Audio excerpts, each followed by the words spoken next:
Everything is going to be fine.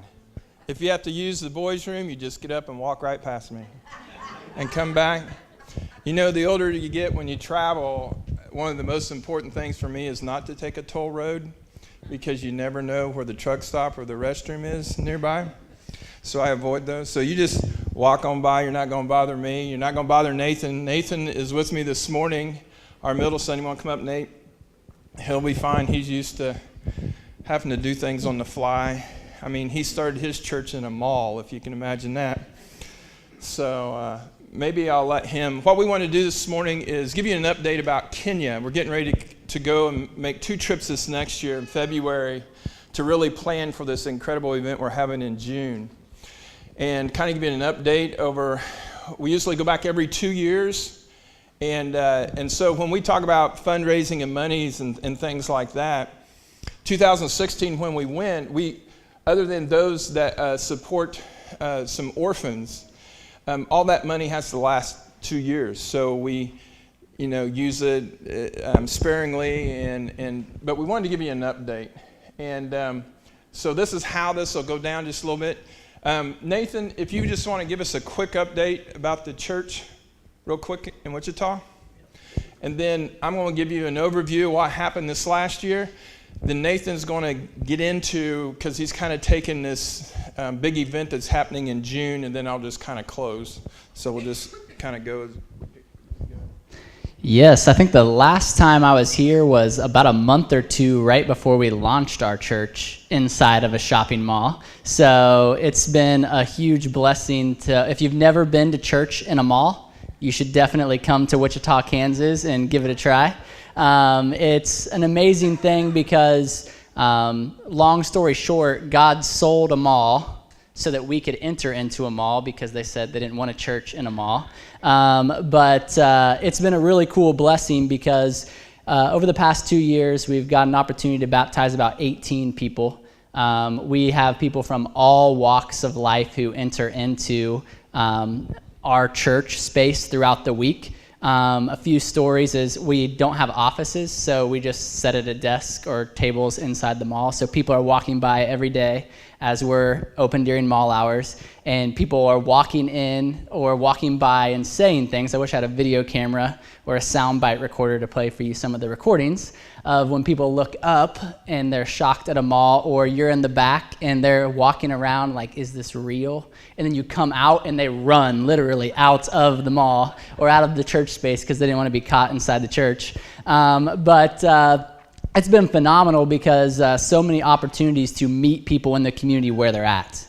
And it kind of gives you that old church feeling where you can walk into a church at any hour and it's unlocked. And people just walk in at like some of the most desperate times in their life. I was holding a staff meeting about 2 months ago, and in comes this guy, and he had this look in his eyes. And I thought either he's going to kill all of us or he's going to kill himself. And literally, he just breaks down weeping and says, I'm going to commit suicide today. And he had just happened to be walking by. I spent about 2 hours talking with him, praying with him, referring him to some people who could help him work through some other stuff. And he walked out of there knowing that his life was valuable, that God had plans for his life and was going to use him. And so it's just phenomenal. We have a prayer table out in the mall, and sometimes when we're not there, if you've been to a mall, they have the gates that roll down and close and you lock the door, and we have this table that people can write prayer requests on all the time. And people always tell me that the church is outdated, that people aren't interested in God or in prayer or any of these things. And yet when I come into work every morning and you go to your gate, people just write down prayer requests and just push them through the gate. And you walk in, you see litters, just piles of people longing for God to intervene in their lives in some of the most desperate moments of their life. So it's been a phenomenal ride in that. Our church, when we started the church, my son, Micaiah back there, who's 3, was the only child. And now, I think last Sunday, we had 39 kids.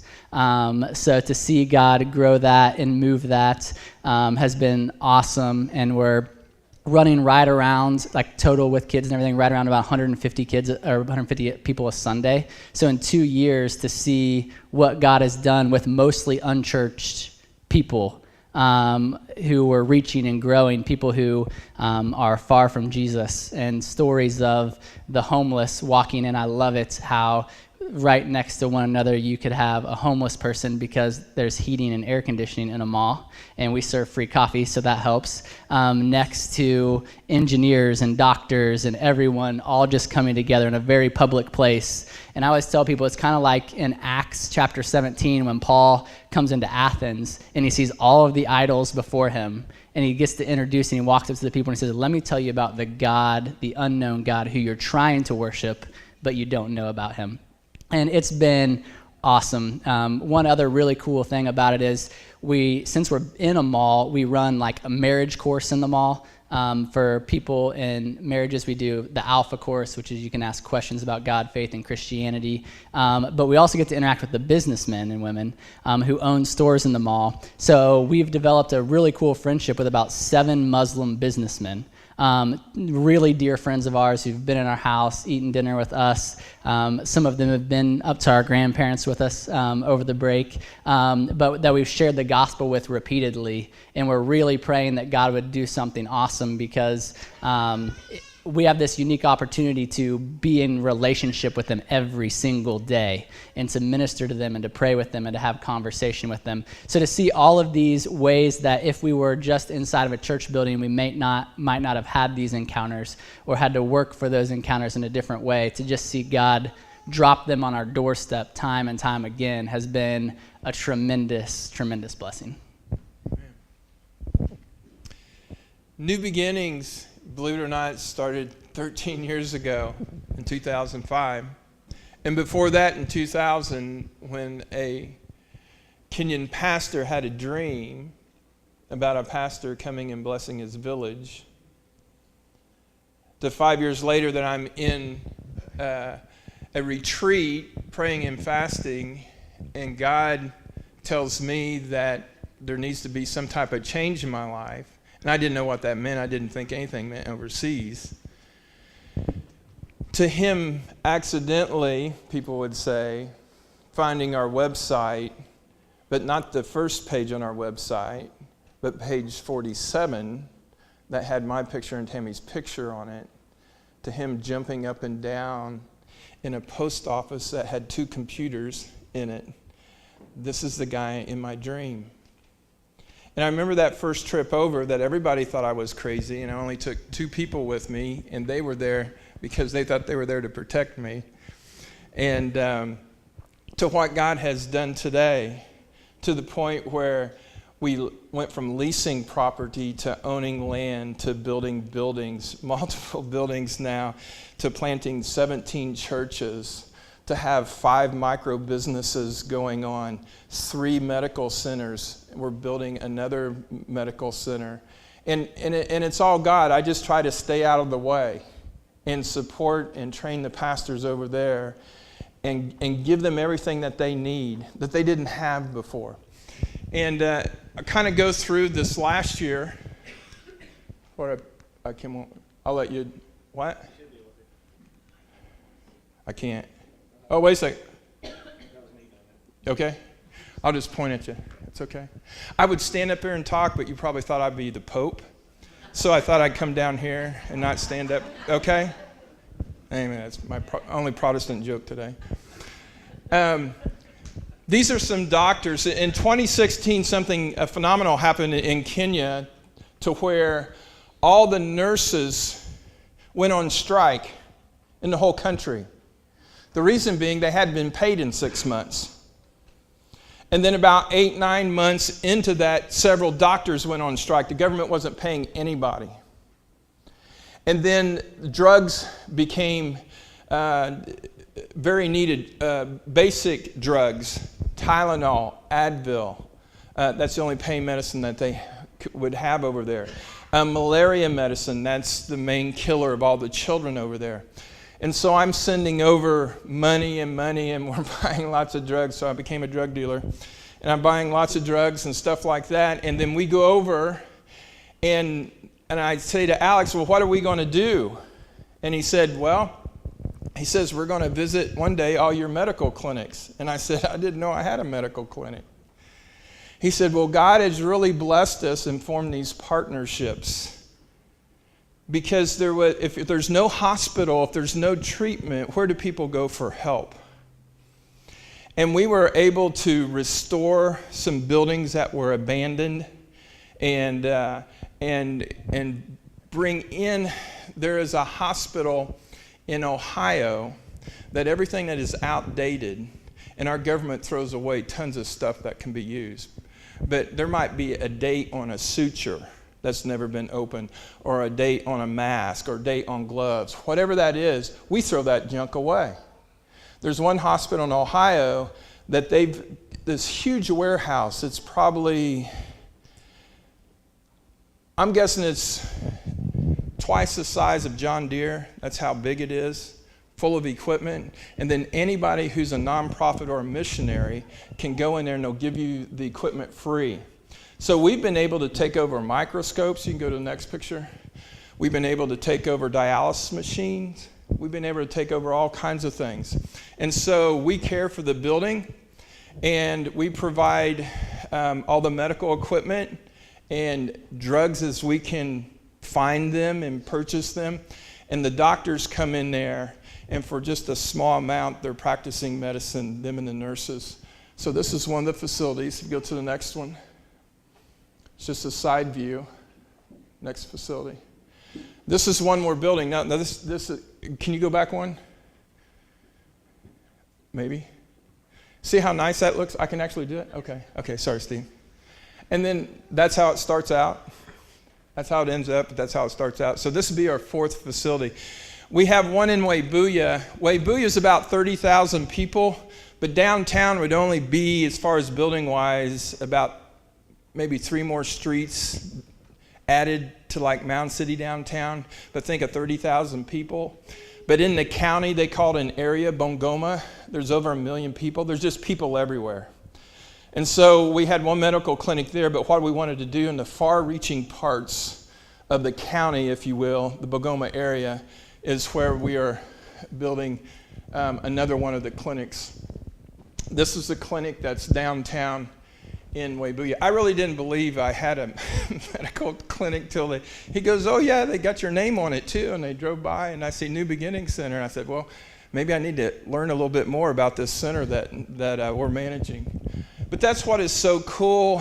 For the longest time, missionaries had the wrong concept from the United States. We felt that we knew more than everybody else, that we were smarter than everybody else, and we just needed to tell everybody else what to do. And I've learned that I am absolutely not smarter than everybody else. I don't know everything, but the best thing I can do is pray for and support the local individuals and the pastors there so that they can do great things. And that's what God has done. We have outreaches all the time, and we're going to talk about an outreach through a soccer tournament that we're going to host. But because there's nothing to do there, there's no bowling alleys, there's no movie theaters, there isn't anything to do there. And so when you have revival meetings, if you would think back maybe 50s and 60s, big open air revivals like Billy Graham and different ones would host, you can do the same thing there and everybody comes. And the cool thing is if you have a community event, you know what happens? The school's shut down so the kids can attend. You can walk in any school in Kenya, any school, and say, I want to preach the gospel to the kids. They'll say, just a second, let's get them all out of class, well organized, and they'll put them somewhere and let you talk as long as you want to talk. It's just amazing. This is a youth outreach. One of the things that we do and have is one of the largest pieces of the ministry is with widows and orphans. And we've been able to get 51 widows off the streets. And most of their husbands have died of AIDS. And so the only employment that they really have is most of them will sell trinkets or they break rocks. I'm serious. So you have different rocks that create different types of mortar so they can make cement. And so they stand there with a hammer. Some of them don't even have a hammer. They're just breaking rocks on top of rocks and selling little buckets of mortar, and that's how they make their money. And so we've created a tailoring facility to teach them how to sew, to give them sewing machines and garments so they can start their own business. The other thing that I've seen that works even better is that I just buy cattle. So I can buy a cow. It looks like a very skinny calf in the United States, but I can buy a cow, an indigenous cow, because they survive longer. They look skinnier, but what I learned is because our cows are barrel-waisted and big, they absorb more heat, and it's harder for them to survive over there. So God, in His wisdom, knew how to create the right type of cow, this real skinny cow that's able to deal with the heat, and they graze, and they're constantly moving. But I can employ 2 widows with just a calf for about $200. And so they milk a beef cow twice a day and sell the milk. They'll get about 4 to 6 liters, depending on the cow. But that will get them off the street and employ them and really take care of them. Here, the other thing that we're able to do is purchase land. And when I said we had several micro businesses, we have a truck that hauls sugar cane. We lease tents. I was trying to find things that they could do that created income so you're not constantly raising money.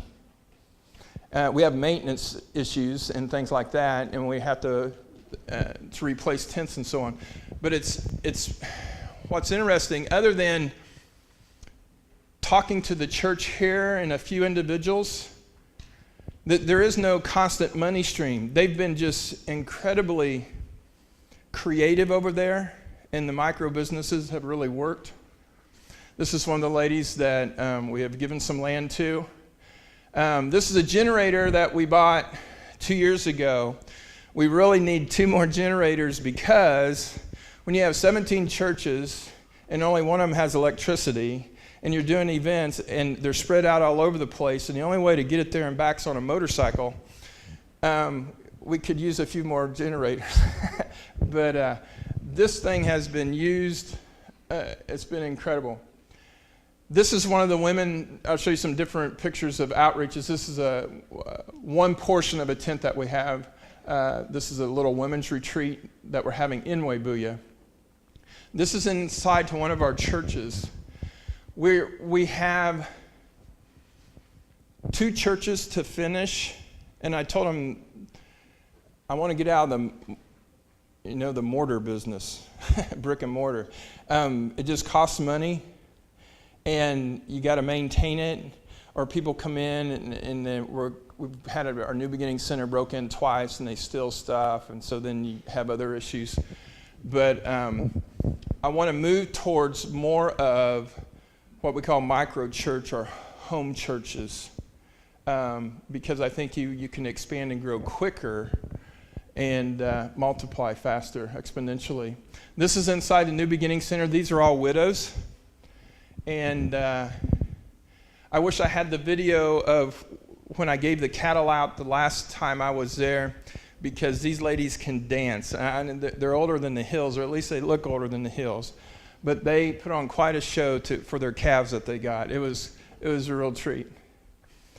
This is what you can't see. You see maybe 20 buckets there, 15 buckets lined up.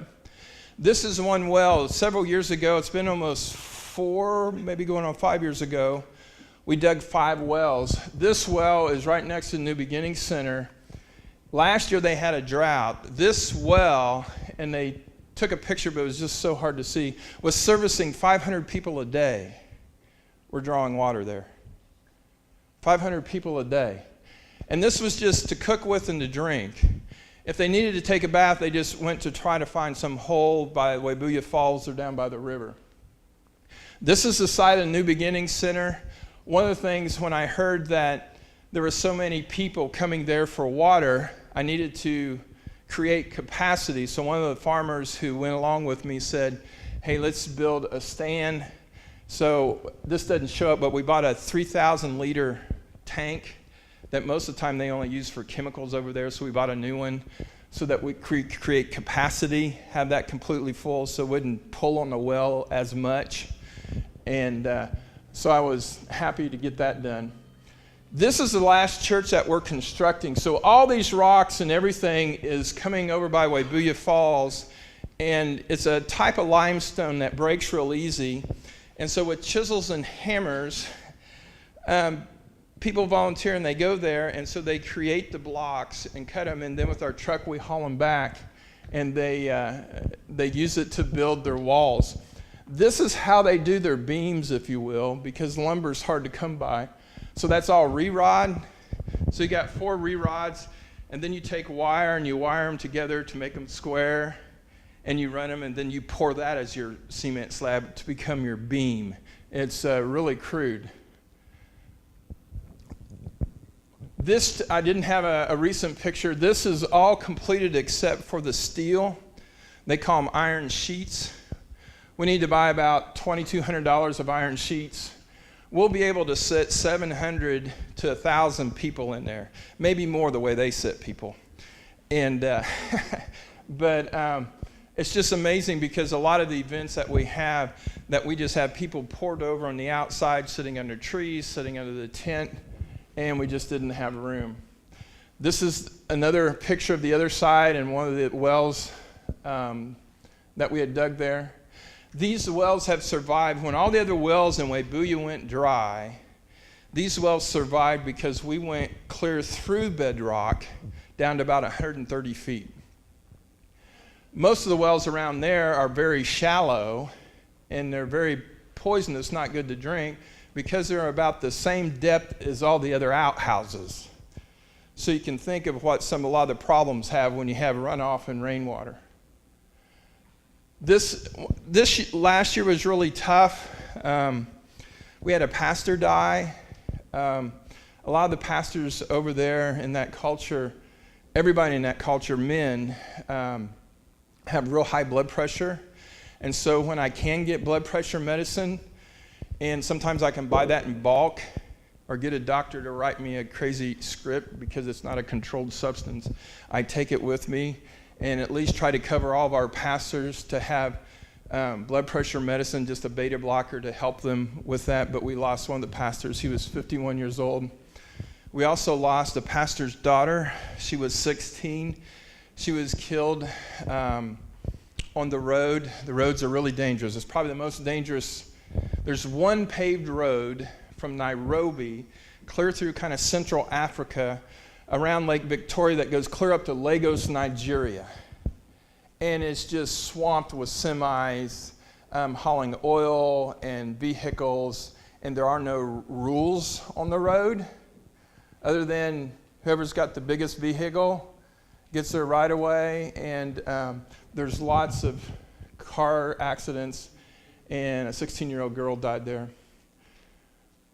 I'll get that. This is one of the wells at the church that we planted. 3 of the wells that we planted were right in the middle of a Muslim area. There were 3 mosques there, and they were digging wells and telling people that they couldn't use or drink of the clean water unless they converted to Islam. And I thought, well, that's a pretty good strategy. So now this is what I love, kids. Now this is why I like sports, because sports teach you to be competitive. We just need to take that competitive spirit and bring it into our Christian lives and compete. We need to compete with evil. We need to compete against all the nonsense around us. And so the competitiveness in me is, we didn't lose a lot when we were in school. We won a lot of games, so I didn't like losing. So how can I compete? So God said, dig wells right in the middle of these Muslim areas and tell the people the water's free and why it's free, and we're going to plant a church right next to them. By the end of the year, every church was full. I loved it. Now, we had some other issues, but it made it fun for a while. This is one of the churches we're finishing up the outside. We'll just kind of skirt the block. Just like in the Old Testament, we make our own bricks out of clay. We have a mold that looks more about the size of a paver. And so we dry them out, then we put them in a kiln and we fire them, and then we'll skim the outside with some mortar and to kind of seal the buildings. Where we stay most of the time, the family to the right is Alex's house, and it's basically 3 little rooms. When we take teams there from the size of 21 or 10 or 15 people, what they do is just amazing. They move everything out of their house, everything that they have, and it's not much, and they just move it outside. And they just stay outside where everybody else gets the hospitality of staying on the inside. And for years, we didn't even have tents. They're just staying out in the open air. And so we're building a little area that's able to probably house. When I say house, that means it's just an open area with, brick walls, cement floor, and bunk beds in it. But we'll be able to probably sleep about 25, 30 people. There's some other pictures of one of our churches. Do you notice up here, this cracked me up. I just noticed this yesterday. That's a clock. And I'm thinking, are you kidding me? We have a clock because we can't hardly stand going past 20 minutes to 30 minutes. The pastor is too long. We got to get up. We got things to do. Over there, a service can last 4 hours or longer. And so I'm going to ask them, why in the world they have a clock to tell the guy to shut up? Because they just never do. They just keep preaching and preaching. It's a Sunday school classroom outside. Here's another event with the kids. You'll just draw hundreds and hundreds of children. Here is an example of, for the widows, we just built a real simple one-room place to live, to get them off the streets. And we're just using sticks and trees, and a lot of times just use steel that we can find. Planting her little garden and a little area to put their calf in. Here's another picture of one of the funerals. We lost one of our orphans this year. Really don't know what happened. Think maybe she was poisoned. This is her picture. But she was one of the original orphans that years ago that we started to take care of. She graduated secondary school and was going to college and just developed a stomach ache and was in the coma by the time they got her to the hospital, and she died. Now, there's a year-old calf, and that's kind of scary, isn't it, guys? Really thin. But there's not a lot to eat because it's illegal over there to feed corn to a cow, because corn and maize is the food of the people, not the food of an animal. And so they just have to wander and eat grass and whatever they can find in the ditches. There's another one of our wells. This is inside our farthest church out in the Muslim area. This is inside the church setting.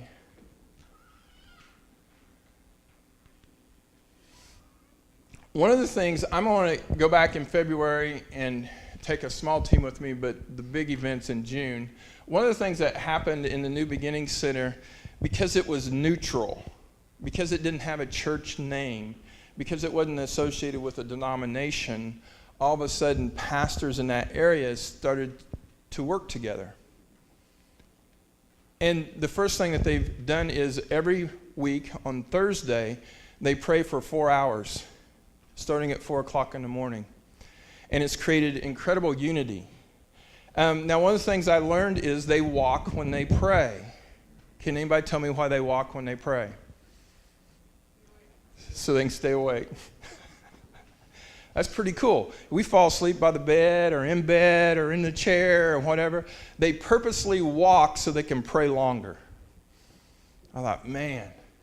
So one of the things I'm going to do, because we're pretty sure that we can draw anywhere from 6,000 to 8,000 people at the soccer tournaments, because other soccer events that we've had, that I'm going there to train 85 pastors so that we're ready to evangelize everybody in the evenings and make sure that we have follow-up on all those that will be coming to this event. So I'm going to turn it over to Nathan so he can talk about what we're going to do in June. All right. So one of the really cool things the last time we went was how I've always had a desire, always been working in the church for church planting and things like that. I gave you an update on our church plant, but one of the things that really spurred on that was for so many years seeing what one church planted in one area in Kenya, how it completely transforms a village. On one flight back one year, God convicted me, why aren't you doing this in the United States? If it's working so well in other countries, why aren't you doing that? Which began the journey, which led us to Wichita, Kansas, a place we'd never been before. But as I was exploring that journey, I had been talking with Pastor Alex, who kind of heads up over everything in Webuya, and we began praying and talking, and I said to him, I love what God is doing here, but as a pastor, I have this conviction that if there's people who have never heard the gospel, I have to go there. And I was like, what we've started and what we've established, this is amazing, but there's other people who have never heard, and I have to do something about that. And he kind of just smiled at me, and he said, they're there. You just have to be willing to go there. And so he and I began this journey of praying, okay, there's 12 unreached people groups in the nation of Kenya. And by unreached, that means they either have never heard of Jesus, had no missionary contact, have no established churches, anything like that. So about the very same year that we launched Radiant Church, almost the same month, Pastor Alex calls me and goes, we got it.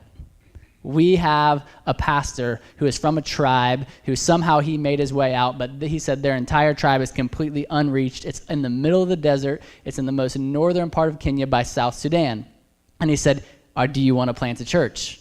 And so we started praying, and we said, yes, we absolutely want to plant a church. So this pastor and Pastor Alex began going up every couple months just to make contact with the people, start to establish. The pastor who was from there had agreed that he was going to move back to the very remote area, live in the middle of the desert, and he would be the pastor, so he would start to meet with the people. So when we went this last time, I said, hey, I have to go see this. I have to go see the people. Our church in Wichita, we had just launched, and we're like, okay, we're going to put thousands of dollars, but we want to make sure this happens no matter, we're still living off fundraising and all of that, but we wanted to see what God would do.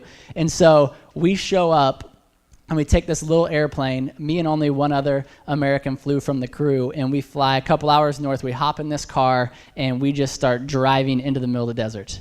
And there is absolutely nothing, no roads, no anything. I'm like, there is no way that this guy knows where he's going or how we're going to get back to the airport. We started driving, probably about 2 hours of driving into the desert. We started coming across all of these little huts like this. You're passing camels, all kinds of stuff, just driving through the desert. And so we stopped and we started meeting the people of Turkana. And the people of Turkana live in these thatched huts.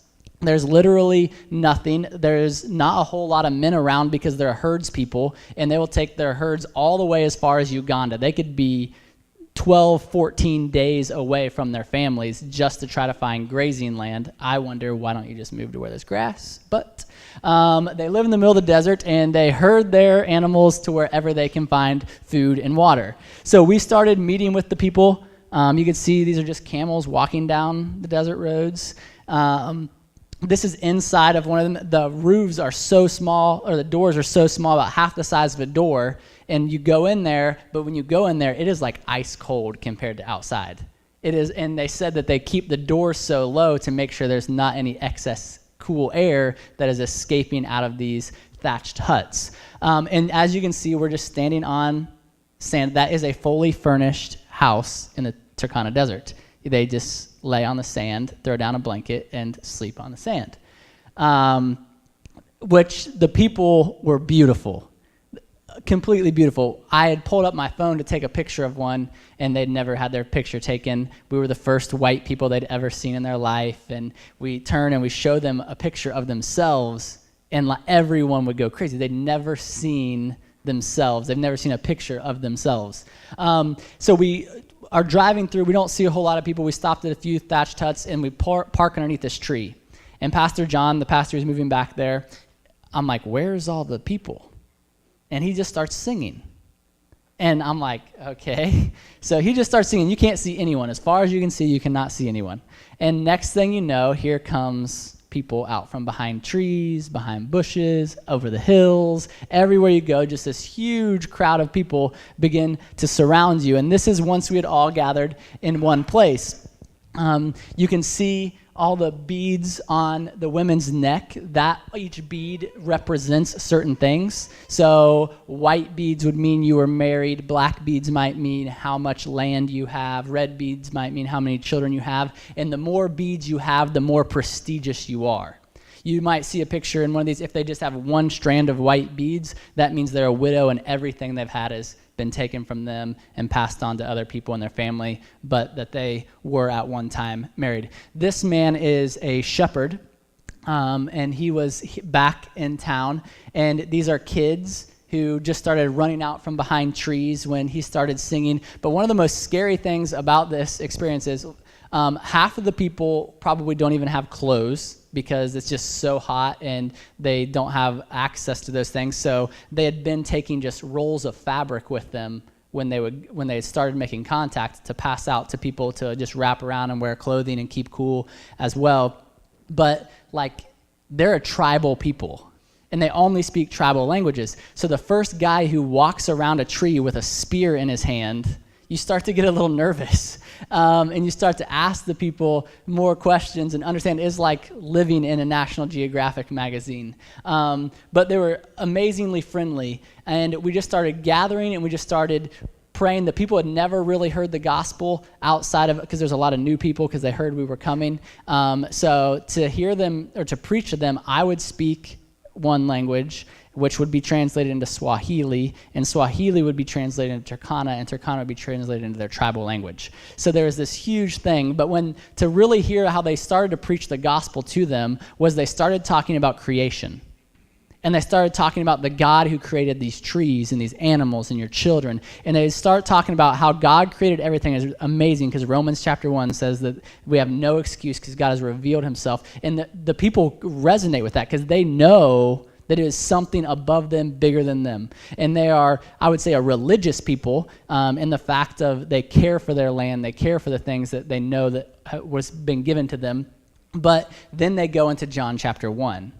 And they start talking about how this God who created everything, this God became flesh and took on flesh, and this God has come for you. So it's a really cool way. This woman was praying, and they were just singing and dancing. He starts talking about this God has come for her, and she just falls to her knees with her child and begins crying and praying. And then they just begin to worship.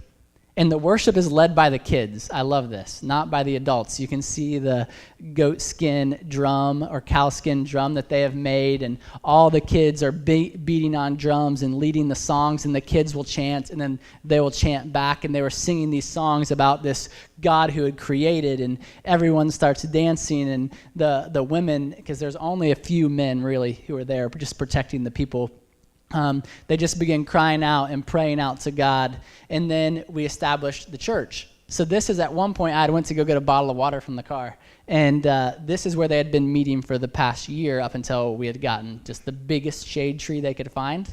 They just all congregated under there, and they began to meet, and they began to worship, and they began to pray, and the discipleship process started. And Pastor John, the guy in the center, the dark brown shirt that he's wearing, he's the one who moved back there. He was from the people, so they trusted him. There was a relationship. His great-grandparents were a part of that tribe as well. So he had known them, and he wanted us to take his church's picture because he said this is the first time they'd all been together. But one of the cool, unique things about a church and about worship is that when we driving through this, I said, well, where are we building this church at? And I said, what keeps us from building churches wherever we want in the desert? Can't we just start plopping up churches and putting up tents and doing whatever we want? And the guy in the car who was driving us, who we hired to drive us, says, yes, if you want to die. And I was like, okay, explain this to me because I'm not really interested in that. And so he starts explaining to us that the tribal people, you would even, no matter what the government owns or anything, it's the tribal people's land. He says the government might think otherwise, but the tribal people own it. If you put something on a certain tribe's land that is not there, he said they will. And if you met the men, they all have all these huge markings going down their arms and down their thighs and stuff like that. And they had said those are the people that they had taken in battle in tribal warfares. and things like that. So he's like, if you just erect something on someone's land without the elder's permission, you better believe that they're going to send someone to take care of it. So I was like, well, how did we buy our land, and did we purchase it correctly? So what they did is they found the most high peak in the desert, and they were like, we want it right here. This is the wisdom of the pastor and letting them do it, because he said for tens of miles, you will be able to see, because they bought the brightest, shiniest metal they could find to put on the roof. And they said you could see it beaming in the reflection from all around the desert, and everyone would know that the God of heaven and earth is worshiped here, and they can come here to find out about him. And so we started going, they started praying. Another really cool thing is most of the tribal people never have outside contact with anyone outside their tribe because they can't speak the language. And there's no one to teach them. There's no place to study. So the church duels as a place for the pastors to teach Swahili to the native people so that they could actually venture into town and have a conversation with other people. Maybe they could go to a local school if they wanted to. It also functions as a school for a lot of the children. And there you can see the timbers being put up as they're climbing all over the place. Building, no building permits, of course. The women helping out with this, and this is a modest church. We would call this a shed that needs torn down. They call it the house of God. And they just meet under here, provides shade for them, and just gives an amazing opportunity for that. And that's one of the cool things about when we talk about doing overseas missions and we go, and I would encourage you, if you've never gone, this June is coming up, and it's going to be a blast. It's one of those experiences where I would say the first time my dad asked me to go, I said, I have no interest. I was doing homeless ministry in the United States. I said, we have more than enough problems in our own country. There's more than enough people who need to hear the gospel. I'm perfectly content. My dad, being persistent, as you all know, kept talking, need someone to teach. So I went, and honestly, I tell people all the time that if I wasn't engaged to my wife when I went, I would have tore up my plane ticket and I would have never came back. Just because of the hospitality, the love, the receptivity to the gospel, people who are serious about their faith, and time again. So one of the cool things is as we progress in the ministry and we're getting all of these pastors come from different tribes all over the country to come to these pastor trainings and seminars, what we're doing is we've begun asking them, do your people know the gospel? Have your people heard of Jesus? Because we want to train you and equip you and send you out back to your people so that you can share the gospel in those areas and with those people. And one of the really cool ways that we've found out how to do that is through soccer. Now, soccer is popular, contrary to probably most of you guys' opinion. It is the leading sport in the world, not in the United States, as you all know, but soccer is an amazing opportunity to share the gospel. And I've got to do this in America as well as overseas, coaching secular soccer teams, working for sports clubs. Before I ever went overseas to do it, it was cool. I was able to baptize 8 people on a soccer team, not a religious soccer team whatsoever, just through sharing the gospel day in and day out with athletes and students who want to be good at a sport, who have this desire and this burning passion. So the first time we went to Kenya, I took 1 soccer ball. I'm a soccer player, so I took a soccer ball, put it in my bag. The first place that we pulled out to, I decided to pull it out, and I just kicked the soccer ball in the air as high as I could. Before the soccer ball hit the ground, there was probably 150 kids chasing after that soccer ball. And I was like, whoa. Like, most of them play with, and I have a picture of it in a minute, a whole bunch of sacks tied together to form this ball. One, it doesn't go flat, so that's kind of nice. But a lot of the soccer teams and a lot of the people will play in imaginary soccer. They will practice with imaginary balls until they ever show up to a tournament or something that has an official actually has a ball that they could use. And a ball is like cherished gold to them because they'll only play with it in a match. They'll pick it right up, they'll polish it off, they'll clean it, they'll put it in the safeguards of the principal or the superintendent or whoever's hands that they may be, because they don't want anything to happen to this soccer ball. So what I found is about the last day of that first trip, I had this soccer ball, and I wanted to give it to a school's team. So I walked to a local school and I told them, I said, hey, I want to give you guys this ball, but I want to tell you a story before I ever give this ball to you guys. And the guy, just like my dad was describing, said, okay, let's close down the school. Let's just get everyone out in the middle of the soccer field and you can talk to them as long as you want, which led to us being able to share the gospel. And I always like to share the gospel using a soccer ball, how a ball is made with a purpose. And we tie that into how God has created all people with a purpose, and that God has designed rules to this game so that we can enjoy the embetterments of the game. And we get into the 10 Commandments and God's law, and then how much fun and how much purpose you find when you're actually playing the game to your fullest potential and the things that God can use you to do and accomplish in those settings. And so what I love about soccer, it has become this way that we can go and tell when the church has been so much about coming here. If we look at Jesus' ministry, almost all of Jesus' ministry was not in the synagogues. He had his moments in the synagogues because he knew people would be gathered there. But a lot of his ministry was, let me go be among the people. Let me eat with the sinners. Let me heal the sick. Let me go. It said that he came, that the sick needed a doctor, not the healthy. So where can I go and be around those people? Another thing is like all throughout Scripture, and I love Paul's philosophies and the stories of Paul, Paul uses sports metaphors all throughout because they help convey scriptural truth and they have a way to connect with the culture. And because soccer is such a part of this culture, you have an ability to bring unity and to share the gospel through great opportunity. Now, it's really cool too because in a world that has become not completely, but heavily resistant to the gospel and to gospel activities, if you say you're going to have a crusade, the younger and younger the generations get, we all know this, we're going to have a church service or we're going to do this for the community. Not a lot of the younger generations, the generations who have grew up further and further from Christ, have an interest in that. You do something like a soccer tournament or a basketball tournament or a football tournament, you do something like that, and now all of a sudden there's an interest. And we begin to have a way to connect with them. And the cool thing is you can do gospel or sports ministry and evangelism. You can do soccer inside of a prison because they grew up playing it. You can do it inside of a school. You can do it in a village. You can do it in a small town, a big town. No matter where you go, you have the opportunity to do it. So Scripture also gives us a mandate. And I look at this, if we look at sports evangelism at a little bit closer rates, it comes off of these two basic principles. One is that sports provide a platform to share the gospel that might not otherwise exist. It's pretty simple. And what I love about this is this can happen right here in this community. This can happen in any community, really, is people are interested in this, so it gives us a way to bring together people of different faiths, people of different ethnicity, different backgrounds, different races, especially when tribalism is starting to rise. We see it in our own country through politics and other things, but over there, it's a real danger and threat to the livelihoods of so many. And here's a way that we can say, like, let's forget about everything else. Let's all come together because we all love this sport, and then we get an opportunity to preach the gospel in a way that says, hey, this unity isn't about soccer.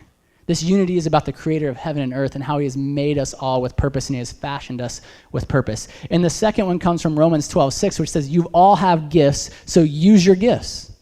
And this is a way for us to talk to and train people and say, God, if God has given you this gift to play a sport or to do this, use this to your ability and use it for the glory of God. Now, one of the things I always hear churches and church leaders talk about is, that's really small, you can't read it, so, is opportunity. Let's pray that God would give us an opportunity. Let's pray that God would open a door for the gospel. We see Paul write that in Colossians. And so ministry through athletics is literally just saying, God, you've given me an opportunity. Let me walk through that door and be faithful with it, with the gospel. So it kind of provides opportunity all around. Sports evangelism or soccer evangelism in this aspect gives every believer the opportunity to be a missionary, to be an evangelist. So we're reaching kids, we're reaching these young people, and we're saying, hey, go back to your sports team, share the gospel. Go back to your home, share the gospel. Go to this tournament, share the gospel. You have been given the greatest story. God has come for you. Now go share this with everyone. Now it also gives churches everywhere an opportunity to engage with their community.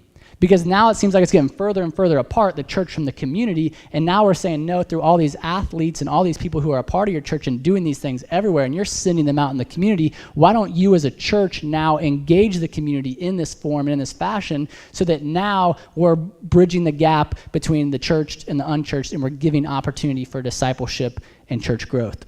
And then the last one is sports evangelism gives athletes everywhere an opportunity to hear the gospel.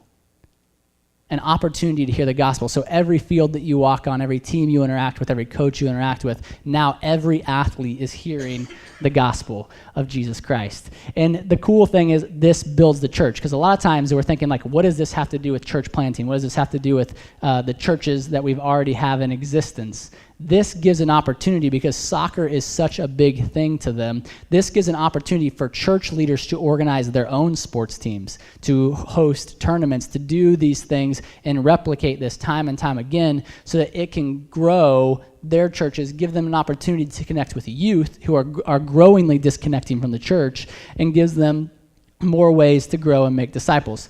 It also gives our church leaders an opportunity to get plugged into the community, because every village has a sports team, every town has a sports team, every school has a sports team. So as soon as you engage and insert yourself into the sports arena, you now have crossed over and become a community leader within your village and town. And this is very, very, very important, because if you're in poverty, what do? You look for the greatest, fastest way to get you out of poverty. And so what have they done? They know that if I can stand out on a sports field of any arena, then I know that my village is going to ask me to be on their team. If I stand out in that arena, what are they going to do? They're going to ask me to be on my county's sports team to compete with other counties. If I get out of the counties and I get noticed in that, then I'm going to become at a larger level, a national, state, all these levels that will then get me out of poverty, and I can leave all of this behind. So what we're saying is, if you're going to be noticed, the one thing that you should be taking with you is you should be taking with you the cause of Christ and the gospel of Christ, but also this gives an opportunity, because everyone wants out of that poverty so bad, and through these different sports arenas, it's saying, let's engage the people. Everyone is passionate about it. Let's play on that passion. Now, I love the missionary C.T. Studd. If you've never read anything by C.T. Studd, he is an old, famous cricketer. He was on England's national team, and he became saved while he was playing sports. And so this athlete turned missionary had this saying that I love, and it's on the bottom of my resume at every place I've ever applied. It's the heartbeat of the gospel, I believe, and it says, some people wish to live within the sound of church or chapel bells, but I want to run a rescue shop yards from the gates of hell, and I love to add snatching people on their way in.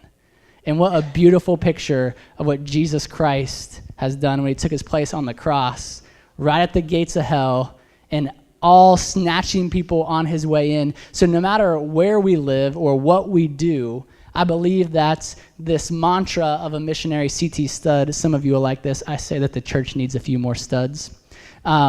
People who want to live with this mentality that God has given us a gift and an ability and a time to share the gospel of Jesus Christ. Literally, one ball transforms an entire community. A soccer jersey will transform an entire village.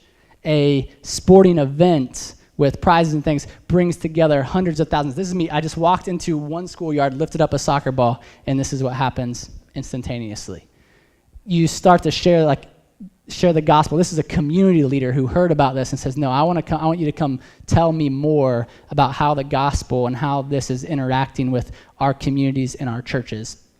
You can see them playing soccer with a ball, lined up, just hundreds and hundreds and hundreds of people. Now, the funny thing is, if Africans are playing Africans, a lot of times they do not, a lot of people don't show up to watch the game. If Africans are playing Americans, everyone will show up to watch the game because they want to see us get beat really bad. So what we do in this thing that we're going to do is we're created a 20-team soccer tournament, one from every village or area where we have an existing church so that we can plug them back into the local church, but also some of the areas that we're trying to go to, and we're saying we're going to take a team from every single one of these villages. We're going to host this massive soccer tournament, so almost the whole county is going to show up to see this, but we're bringing a team from America to play against you guys to see if we can beat you. And so there's one American team, there's 19 indigenous teams, and we're going to have this tournament. But the cool thing is the tournament's just kind of like I always tell people, the burning bush. Because Moses saw the burning bush, and he's like, whoa, what's that over there? Let me go take a closer look. And so we're using sports as a burning bush mentality. Whoa, what's going on over there in this village of Webuya? Let's all go check this out. And then as they get there, what God spoke to Moses. So every day we're going to have games during the day, and then in the evening we rented this huge trailer and sound system, and thousands of people are going to gather, and we're going to talk to students, young adults, families, all these people, and we're going to preach the gospel, because that's the purpose. We want God to have an opportunity to speak to people who otherwise might not have an opportunity to hear and be spoken to by this burning bush of using soccer through that. And also that'll give us an awesome way to connect them to the local church and identify new areas and new people groups that we can connect with the gospel of Jesus Christ. So we're super excited about that. Again, I encourage you guys, track my dad down if you guys are interested, and you're not too young, you're not too old. Grandma and Grandpa were like 84 when they went last time when we went with us. It was amazing time to see them running around and trying to kick a soccer ball and hanging out with people and all kinds of fun things. So we're really excited about what God's doing. It's amazing. I love this passage of scripture I was going to share with you guys. Anytime I talk about Kenya, this passage of scripture comes to mind, and it comes from Psalm 77. It says, I will remember the deeds of the Lord. Yes, I will remember your wonders. I will ponder on all of your work. I will meditate on your mighty deeds. For your way, O God, is holy. What God is great like our God? You are the God who works wonders, and you have made your might and your wisdom known to your people. And just every time you recount the things that God has done, it just blows your mind and humbles you before him on the God who loves us and came for us and gives us an opportunity to be a part of his work. Thanks, Nate.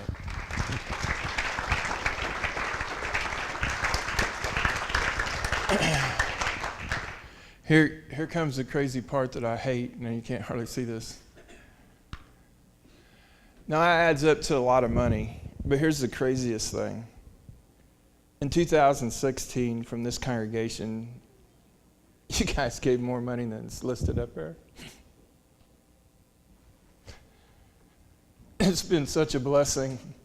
Projects that we're working on is a truck maintenance project. So the truck that hauls sugarcane, I got a text this week that said, my truck's repoed. And I'm thinking, repo to own the truck, so why would they repo the truck?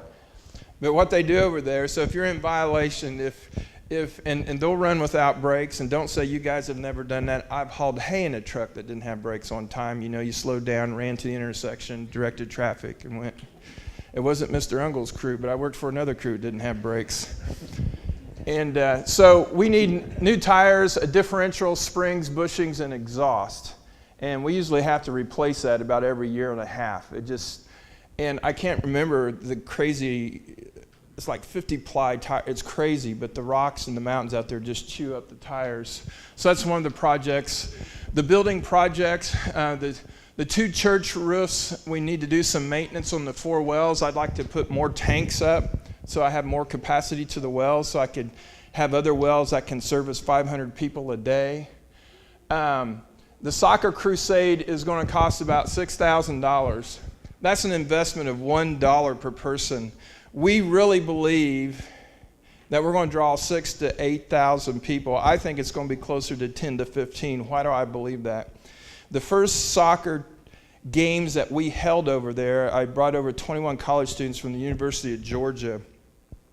The next thing I know, within the hour, there was almost 2,000 people standing around the field. White people are here playing soccer, and we really needed that many people to keep the cows off the playing field so they didn't interrupt the play. And I didn't understand, so that was another practical application of that. But we really believe that when you're giving away jerseys, when you're giving away soccer balls, or you're giving away medals and trophies, and these kids have never earned anything in their whole life, and they're going to be playing without shoes, that a lot of people are going to come to see what's going to happen. And so in the evenings, we'll feed rice and beans. That's part of that $6,000. So in February, I'll go over, try to organize all this. So I'm going to have multiple campfires, if you will, spread out, around the soccer fields and stuff like that to be able to feed hundreds of people just beans and rice, let alone the soccer tournament. The church plant, we want to plant another church up in the Turkana Tribe Desert. And that's an investment of $5,000. That also pays for a pastor's salary. And the pastor who's up there now walks everywhere. We would like to buy him a motorcycle. And we just have two choices. What are they? A 250 is the largest. I have to ask Nathan. They only have 2 cc's, so a 250 cc motorcycle is the largest one. I think it's about $700, $800 we can buy it, so he doesn't have to walk any place. But he believes if he has a motorcycle, we can plant another church like that on the other side of that area of the desert, and then we'd like to do that. The multimedia training equipment in the Webuya Center, the New Beginning Center that we have built. I did find out that in Webuya, to a satellite, that you can get Wi-Fi. Now, to get them to come to my building, I'm probably going to have to bribe some people, but they told me it could be done. So, a couple $100 bills in somebody's pocket can get some stuff done. So we want to put a satellite on that building and buy a TV so that these pastors can go there and receive constant training. I just got permission this week from Andy Stanley, if you know who that is, from the Leadership Cast, which is the largest leadership track for men in the United States, that I can use all of his stuff and he'll broadcast that to Webuya for me so that pastors can receive ongoing training in leadership. The medical supplies, $1,200. That mainly is just the cost of all the suitcases. We'll buy the largest suitcase we're allowed to max. We're allowed 80 pounds. And you can get lots of sutures and lots of things in 80 pounds. But that would pay for all the suitcases to get them over there. So every bag that you take extra over there is going to be about $150. And then we're going to have to bribe some people when we get in country. That's just the way it works. Because they'll go through your bags. If there's something in there they think's of value, they take your bags and they'll put them over here in this cage and lock it up and tell you can't have it. And then you go over there and, well, why can't I have it? And you go like this, are you sure I can't have it? And then they unlock it and let you take it. So with usual bribes, to get in 6 more full suitcases. And like I said, last time we brought in a dialysis machine. We brought in 6 microscopes. We would be able to do that. Average travel cost is about $1,500. And this will allow us to get everything. It's about, 10 hours drive from where we're at. Because of violence and theft and everything else, it's cheaper, it's wiser for us to go to the nearest city near the desert and lease a truck and all the lumber and the metal roofing and everything else and take it up there. And they wanted to take my truck and stuff like that, and I said, what if they steal the truck? What if there's just a lot of theft going on. So by the time we pay everybody, get something purchased up there that will actually run in the desert, so it's got to be a specific type of vehicle. It can't just be any truck going out there with their bald tires, that we'd be able to get. And this would also include for the lumber and the metal roof. And so like I said, the trips are in February and June. If you'd like to contribute to that, that'd be wonderful. And it's just really laid back. You just write a check to Bryce, and he gets it to me, and it's no big deal. If you want to go, Nathan's a lot more organized than me. So I'll send you an email. He has the list of vaccines, the list of what you need to bring, the list of what we're going to be doing, and everything else so that you can come. And what was the cost on that, Nathan? $2,600. That involved all your airline tickets, which are going to be three different flights you're going to have to take to get there. It's a long way. So there's about 19 and a half hours of flying time to get there. and then you got about an 8-hour drive, a horrible 8-hour drive, across to the western part of Kenya to get there. And so that will cover all those costs.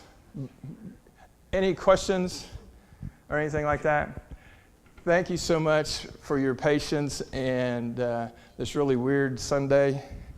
But I'll really remember it. And you guys have been great. So this is what I want to do to aggravate Alan. We're just going to leave the chairs the way they are. And it's just up to him to get his team to bring their tape measure and their string back in to get the seats. And so we all stand, we'll just close in prayer. Because if we put them back, he wouldn't like it the way they were put back. So we're just going to let him do it his way. Let's pray. God, thank you so much today for the dedication of a new life that you brought in to our midst. We just pray blessings again.